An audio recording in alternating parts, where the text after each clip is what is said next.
sal yaxshi bo'ladi, yaxshi bo'ladi.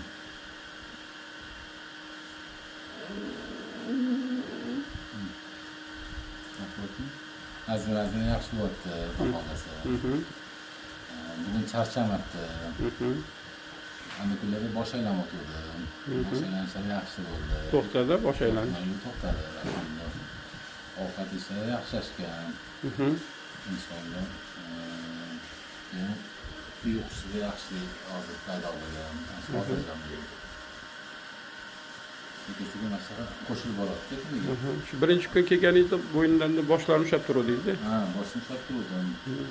Keyingisi nega qo'yamiz boshni ushlab turib, keyingisi o'ylab ushlashga harakat qilib ushlayapti ham. Shunday qilsa, ta'siri bor, effekt bor. Pastga tushirib yana o'zlari ko'taryaptilar. O'zi ko'taryapti. Ketgan mashqlarni qilyaptilar. Chap-tomonga. Chap-tomonga qarab mashq qilyapti. Yana qanaqa yana o'zgarishlar bor. Oyog'i shishgan edi, past tomonga bog'lardan ta'sir. Ular qaytdi. Ular qaytdi. Nasibasi yaxshi bo'ldi, ancha. Tushgan holatga tushgan edi, nasibasi ancha yaxshi bo'ldi. Ko'rdish kunning natija sezilgani shu endi. Keyin mana Lutfulla o'zingiz bilasiz, qancha xalqimizni ichida qiynalib yurganda, ayniqsa shu qiynalgandan foydalanib pul qilayotgan biznesmen, igloterapevtlar to'g'risida bir gapirib o'tib keting. Ha, endi gapirsa. Chunki odamlar baribir ishonadi-da, ishonib qanchasi hozir adashib yuribdi. To'g'rimi sizga o'xshab?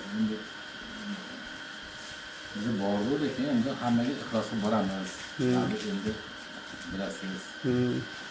Ochiq savol berolmaydi har kimga ham. Hammaning o'zining uslubi bor deb o'ylaymiz-da. Biz ham odam shunaqa tushunamiz. Keyin sekin borganingizda keyin vaqt o'tadi, boshqalar keyin tushunib borar ekansiz-da. Nima qilyapti bu odam, nima qilmoqchi bu odam. Boshida gap so'zlar boshqacha bo'lgan, keyin boshqacha bo'ladi.